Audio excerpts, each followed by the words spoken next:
Everyone, मी संपदा तुम्हा सगळ्यांचं आपल्या एका छोट्याशा मिनी ब्लॉग मध्ये पुन्हा एकदा स्वागत करते। तर माझी मॉर्निंग 8-8:30 वाजता झाली होती आणि मी मस्त हेअर वॉश वगैरे केला होता। छान असे फ्रेश झाले होते सकाळी सकाळी, पण बघू शकता नाकावर आहे ना छोटासा पिंपल आला होता आणि तो भयानक दुखत होता। त्याच्यानंतर म्हटलं चला हेअर तर आता वाळतील, कधी वाळायचे तेव्हा। मग मी छान लोशन वगैरे लावून घेतलं, कारण आजकाल एवढी थंडी वाढली ना का विचारूच नका, कारण खूप ड्राय स्किन होती माझी। पटकन लोशन वगैरे लावून घेतलं आणि मस्त रेडी झाले। त्याच्यानंतर मस्त आहे ना ब्लॅक टी पिला, कारण मला ब्लॅक टी शिवाय आजकाल होतच नाहीये। मला दुधाचा चहा आवडतो पण ब्लॅक टी आवडायला लागला आता। त्याच्यासोबत मस्त क्रॅकजॅकचं बिस्किट खाल्लं, मग बाहेर गेली होती छान अशी, कारण मला आता ना आयब्रो करायला जायचं होतं। कारण माझे आयब्रो बघू शकता, पहिलं बघितलं असेल तुम्ही किती वाढले होते।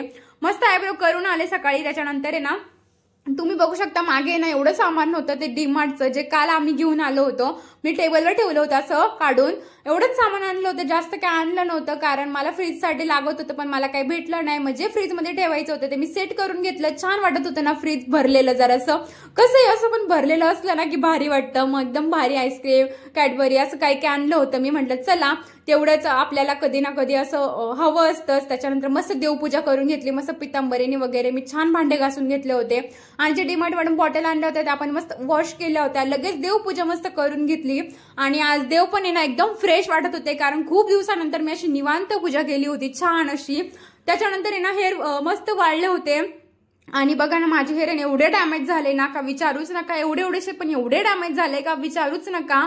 आता बघू काय होतंय काय नाही पुढे। आणि गळतात ना तर भयानक एवढे गळतात ना की बस, म्हणजे 2 टाइम जर मी केस विंचरते ना तर एवढे गळतात की बस। त्याच्यानंतर मस्त आहे ना मी जेवणाला बसली होती, कारण आज आहे ना फक्त बेसन केलं होतं, बेसन चपाती। आणि हे बेडशीट मी आताच धुवून आणलं होतं आणि त्याच्यावर मी सगळं सांडून टाकलं होतं। मी अशीच जेवण करत असते, जाऊ द्या म्हटलं सांडू दे, आपल्यालाच धुवायचे। त्याच्यानंतर जे मी बॉटल मस्त वॉश केल्या होत्या ना त्यात आता मला पाणी भरून ठेवायचं होतं आणि जे फ्रीजमध्ये सामान ठेवायचं होतं म्हटलं ते पण ठेवून देईल पटकन। छान असं फ्रीजमध्ये मी बॉटल ठेवून घेतल्या, थोडंसं चेंज केला, आईस्क्रीमचे डबे वगैरे वरती ठेवले होते आणि आता असा काहीसा फ्रीज दिसत होता एकदम भारी भरलेला। मग छान त्याला बघत बसले थोडा वेळ। त्याच्यानंतर म्हटलं चला आता बाकीचे पण कामं राहिलेत आणि मग दिवसभर मस्त एन्जॉय केलं आणि मग संध्याकाळी मस्त दिवा अगरबत्ती करून घेतलं छान। संध्याकाळी 6:30 वाजता, आजकाल अंधार लवकर होतंय, पटकन दिवा अगरबत्ती करून घेतला। छान थोडं काम होतं माझं स्वामींकडे, मग स्वामींकडे काहीतरी मागत होते, मग छान त्यांचा नमस्कार केला आणि मस्त तुळशी मातेसमोर पण दिवा वगैरे अगरबत्ती मी लावत असते आजकाल। फ्रेश वाटतं घरामध्ये। असा काहीसा माझा पूर्ण दिवस गेला सुट्टीचा। तुम्हाला हा व्लॉग कसा वाटला कमेंटमध्ये नक्की सांगा। चॅनलला